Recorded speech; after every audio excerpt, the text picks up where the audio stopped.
आप बीती कहानी दोस्तों, मेरे यूट्यूब चैनल डिवोशन प्लेनेट भक्ति ग्रह पर। कौन से जूते दिखाओ साहिब? दुकान का नौकर मुझसे पूछ रहा था और मैं वहीं शोकेस में सजे हुए महंगे जूतों को निहार रहा था। दुकान वाले ने मुझे कई बड़ी कंपनियों के जूते दिखाए व अंत में मैंने कोई 2000 रुपए वाले जूते पसंद किए। पैसे देते वक्त मेरी आंखों के कोर भीग गए थे। क्या हुआ साहिब? दुकानदार पूछता ही रह गया और मैं घर की ओर चल दिया, अपने उन्हीं प्लास्टिक के जूतों की ओर जिन्हें माँ ने 20 साल पहले अपनी हैसियत अनुसार दिलवाए थे।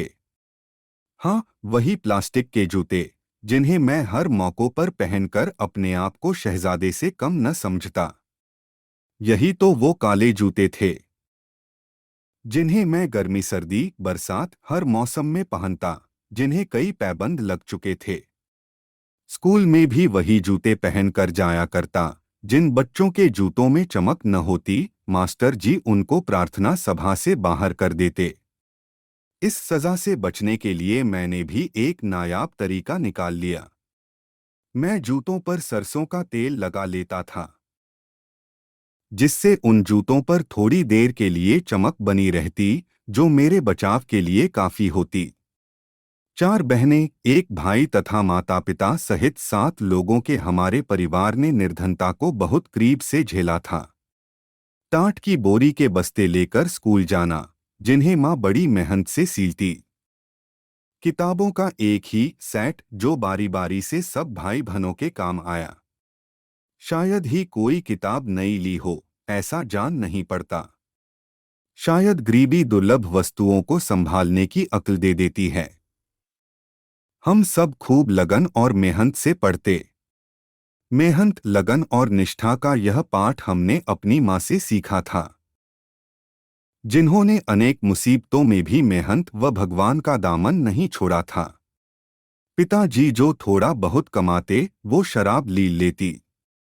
माँ जवान होते बच्चों की दुहाई देती, मगर नतीजा वही ढाक के 3 पा।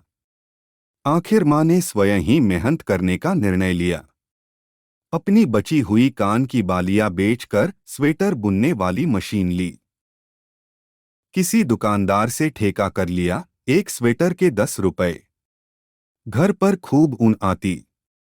माँ हमें लालच देती, 5 ऊन के गोले बनाने वाले को 25 पैसे दिए जाएंगे, आज के 5 रुपए के बराबर थे। लालच व स्पर्धा में खूब गोले लपेटे जाते। माँ का काम हो जाता और हमें पॉकेट मनी। शायद उसी पॉकेट मनी ने मुझे जूते दिलवाए। तब अलग अलग जूते नहीं हुआ करते थे।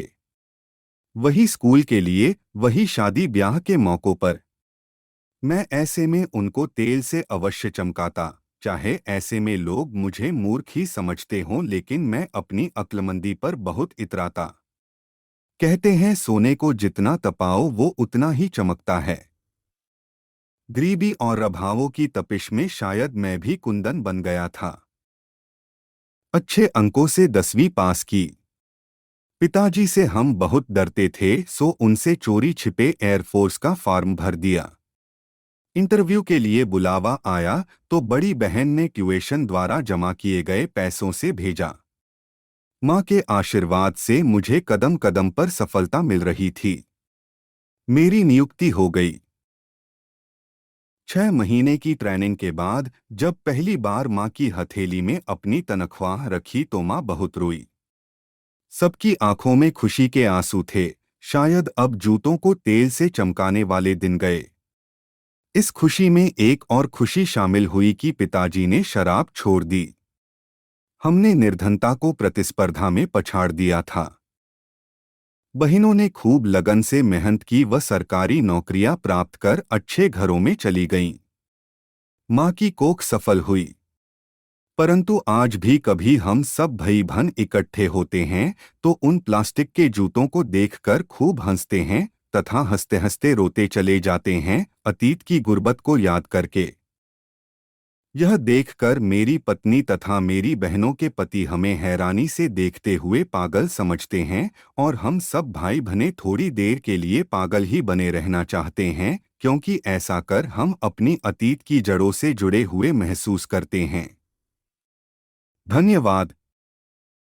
हमारा चैनल देखने के लिए धन्यवाद। अच्छी भावनात्मक कहानी और आध्यात्मिक विचारों के लिए कृपया हमारे चैनल को सब्सक्राइब करें।